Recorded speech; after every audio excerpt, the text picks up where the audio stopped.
పోటీ పరీక్షల అభ్యర్థులకు మరియు యూట్యూబ్ వీక్షకులకు అందరికీ స్వాగతం. నా ఛానల్ తరపున భారత రాజకీయ వ్యవస్థ, రాజ్యాంగం, అవలోకనం మరియు పరిపాలనలో భాగంగా సైమన్ కమిషన్ గురించి తెలుసుకుందాం. Simon commission 1927 British viceroy Lord Irwin కాలంలో సర్ జాన్ సైమన్ అధ్యక్షతన మరియు 6 మంది ఇతర సభ్యులతో 1919 భారత ప్రభుత్వ చట్టం అమలు పరిశీలన మరియు నూతన రాజ్యాంగ సంస్కరణలు చేపట్టాల్సిన ఆవశ్యకతపై కన్జర్వేటివ్ పార్టీకి చెందిన బ్రిటన్ ప్రధాని స్టాన్లీ బాల్డ్విన్ ఈ కమిషన్ను నియమించారు. ఈ కమిషన్లో అందరు సభ్యులు ఆంగ్లేయులే కావడం వల్ల దీనిని వైట్ కమిషన్ అని కూడా పిలుస్తారు. ఈ కమిషన్కు పూర్తి చట్టబద్ధత ఉండుటచే దీనిని ఇండియా స్టాట్యూటరీ కమిషన్ అని అంటారు. ఈ కమిషన్ భారత్లో 2 సార్లు పర్యటించింది. ఒకటి 1928 ఫిబ్రవరి 3 నుంచి మార్చి 31 వరకు మొదటిసారి పర్యటించింది. 2 1928 అక్టోబర్ 11 నుంచి 1929 ఏప్రిల్ 6 వరకు రెండవసారి పర్యటించింది. ఈ పర్యటనల అనంతరం 1930 జూన్ నెలలో కమిషన్ తన నివేదికను సమర్పించింది.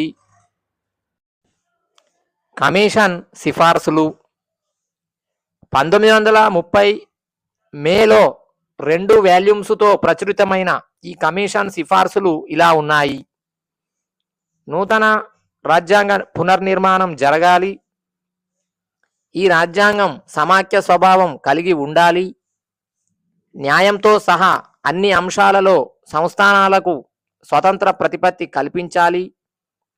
వివిధ సామాజిక వర్గాల ప్రయోజనాలను సంరక్షించడానికై అంతర్గత భద్రత, పరిపాలనా విషయాల్లో గవర్నర్కు విచక్షణ అధికారాలు ఇవ్వాలి.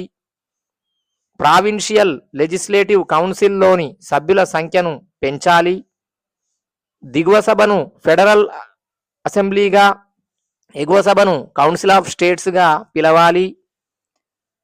తన కేబినెట్ సభ్యులను ఎంపిక చేసుకోవడానికి గవర్నర్ జనరల్కి సంపూర్ణ అధికారం ఉండాలి. భారత ప్రభుత్వానికి హైకోర్టుపై నియంత్రణ ఉండాలి. సెక్రటరీ ఆఫ్ స్టేట్ సభ్యుల అధికారాలను మరియు వారి సంఖ్యను తగ్గించాలి. కేంద్ర శాసనసభ ప్రొవిన్షియల్ కౌన్సిల్ చే ఎన్నుకోవాలి. ఈ సభను మరింత విస్తృతం చేయాలి. బర్మాను భారత్ నుండి, సింధును బొంబాయి ప్రెసిడెన్సీ నుండి వేరు చేయాలి. ద్వంద్వ పాలనకు బదులుగా ప్రావిన్సులలో, బ్రిటిష్ పాలిత రాష్ట్రాలలో బాధ్యతాయుత ప్రభుత్వాలను ఏర్పాటు చేయాలి. సైమన్ కమిషన్పై వ్యాఖ్యలు. 1. సైమన్ కమిషన్ నియామకం పుండుపైన కారం చల్లినట్లుంది అని Besant. 2. Lacking in imagination Lord Irwin తెలిపాడు. 3. సైమన్ కమిషన్ భారత సమస్యలపైన ఒక సమగ్రమైన అధ్యయనం రెజినాల్డ్ కూప్లాండ్ తెలియజేశాడు. మోతీలాల్ నెహ్రూ నివేదిక 1928 గురించి తెలుసుకుందాం. అందరికీ సమ్మతమైన రాజ్యాంగాన్ని భారతీయులు రూపొందించుకోలేరు అని నాటి భారత రాజ్య కార్యదర్శి బిర్కెన్హెడ్ అవహేళన చేశాడు. దీంతో 1928 ఫిబ్రవరిలో అన్సారీ అధ్యక్షతన కాంగ్రెస్ అఖిలపక్ష సమావేశం జరిగింది. ఈ అఖిలపక్ష సమావేశంలో మోతీలాల్ నెహ్రూ అధ్యక్షతన రాజ్యాంగ రచన ఉపసంఘమును ఏర్పాటు చేయడం జరిగింది.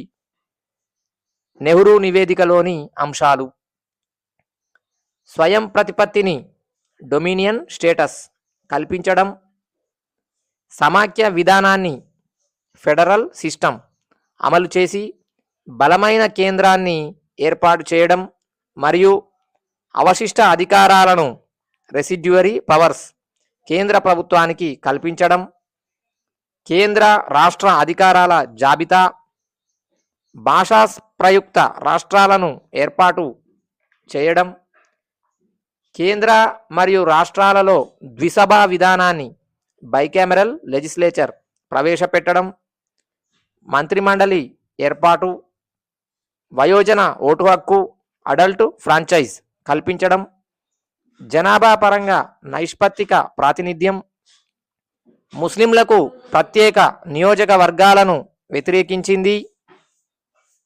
ఇందుకు బదులుగా సాధారణ నియోజకవర్గాలలో జనాభా ప్రాతిపదికన 1/3 నియోజకవర్గాలను కేటాయించడం, మొట్టమొదటిసారిగా రాజ్యాంగం ద్వారా భారతీయులకు 19 రకాల ప్రాథమిక హక్కుల కల్పన, భారతదేశానికి సంపూర్ణ స్వాతంత్రం కాక ప్రావిన్షియల్ ప్రతిపత్తి కోరటం, శాసన మండలిలో అల్పసంఖ్యాకుల వర్గాల వారికి 10 సంవత్సరాల పాటు కొన్ని స్థానాలను కేటాయించాలి. దీపావళి ప్రకటన, దీపావళి డిక్లరేషన్ 1929 గురించి తెలుసుకుందాం.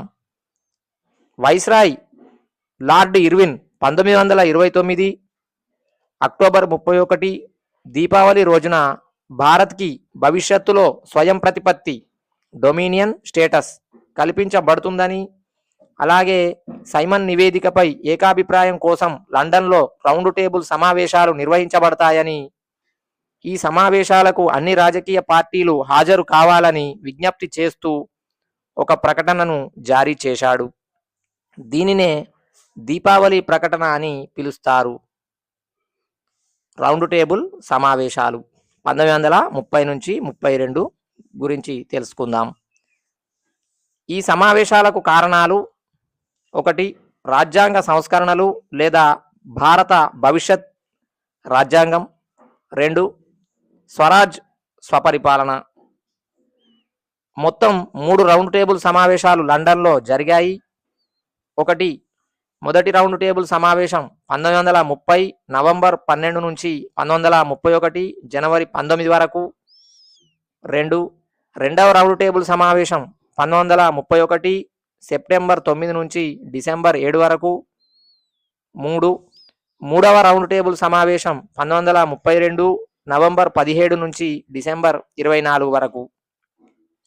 మొదటి రౌండ్ టేబుల్ సమావేశం గురించి తెలుసుకుందాం. ఇది 1930 నవంబర్ 12 నుంచి 1931 జనవరి 19 వరకు జరిగినది. నాటి బ్రిటిష్ ప్రధాని అయిన రామ్సే మెక్డొనాల్డ్ అధ్యక్షతన నిర్వహించిన ఈ సమావేశానికి 89 మంది ప్రతినిధులు బ్రిటిష్ ఇండియా నుంచి 57, సంస్థానాల నుంచి 16, ఇంగ్లాండ్ నుంచి 16 హాజరైనారు. సంపూర్ణ స్వరాజ్య ప్రాతిపదికను కొనసాగించుటకు వైస్రాయ్ అంగీకరించకపోవడం 1931 మార్చి 5 కారణంగా ఈ సమావేశాన్ని జాతీయ కాంగ్రెస్ బహిష్కరించింది. గాంధీ ఇర్విన్ ఒడంబడిక లేదా ఢిల్లీ ఒడంబడిక 1931 మార్చి 5 గురించి తెలుసుకుందాం. మొదటి రౌండ్ టేబుల్ సమావేశాన్ని బహిష్కరించిన కాంగ్రెస్ను రెండవ రౌండ్ టేబుల్ సమావేశంలో పాల్గొనేందుకు ఒప్పించడానికి చేసిన ప్రయత్నమే గాంధీ ఇర్విన్ ఒప్పందం. ఈ ఒప్పందంలో సర్ తేజ్ బహదూర్, ఎంఆర్ జయకర్ మధ్యవర్తిత్వం వహించారు.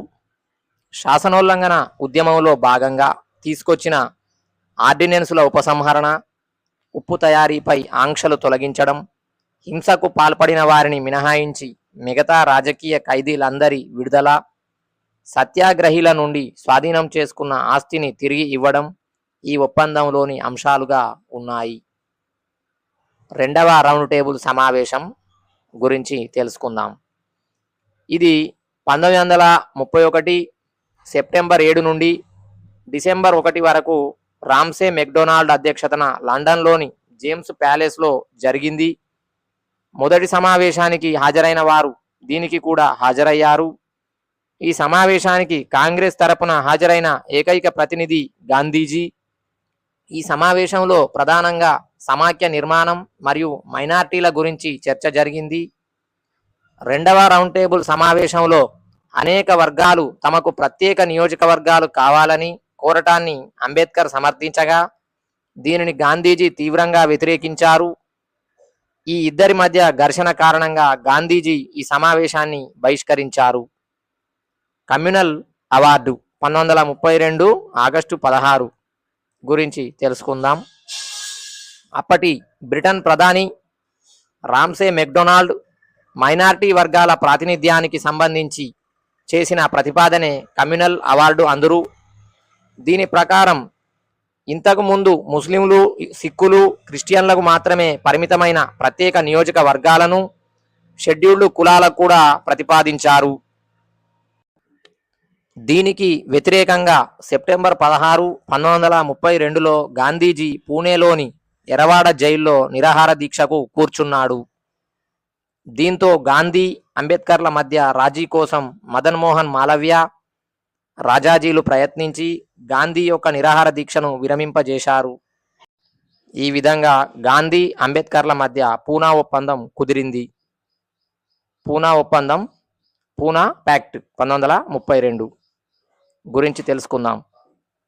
ఈ ఒప్పందం ప్రకారం దళితులకు ప్రత్యేక నియోజకవర్గాల బదులు సాధారణ నియోజకవర్గాలను ఎక్కువగా కేటాయించడం జరిగింది. ఆ విధంగా కమ్యూనల్ అవార్డు ద్వారా దళితులకు 71 సీట్లు కేటాయించబడితే ఈ ఒప్పందం ద్వారా దళితులకు 147 సీట్లు కేటాయించడం జరిగింది. మూడవ రౌండ్ టేబుల్ సమావేశం గురించి తెలుసుకుందాం. 1932 నవంబర్ 17 నుండి 1932 డిసెంబర్ 24 వరకు బ్రిటన్ ప్రధాని రామ్సే మెక్డొనాల్డ్ అధ్యక్షతన ఈ సమావేశం జరిగింది. ఈ సమావేశం నందు ముఖ్యంగా ఓటింగ్ అర్హత, రాష్ట్రాల ఆర్థిక వనరుల గురించి చర్చించారు. ఈ సమావేశంలో కాంగ్రెస్ పార్టీ, లేబర్ పార్టీ పాల్గొనలేదు. కేవలం 46 మంది ప్రతినిధులు మాత్రమే పాల్గొన్నారు. ఈ సమావేశ ఫలితంగానే భారత ప్రభుత్వ చట్టం 1935 రూపుదాల్చినది. ముఖ్యమైన ఇంపార్టెంట్ నోటు: అన్ని రౌండ్ టేబుల్ 3 సమావేశాలకు హాజరైన వ్యక్తులు బిఆర్ అంబేద్కర్ మరియు మహమ్మద్ అలీ జిన్నా. Thank you.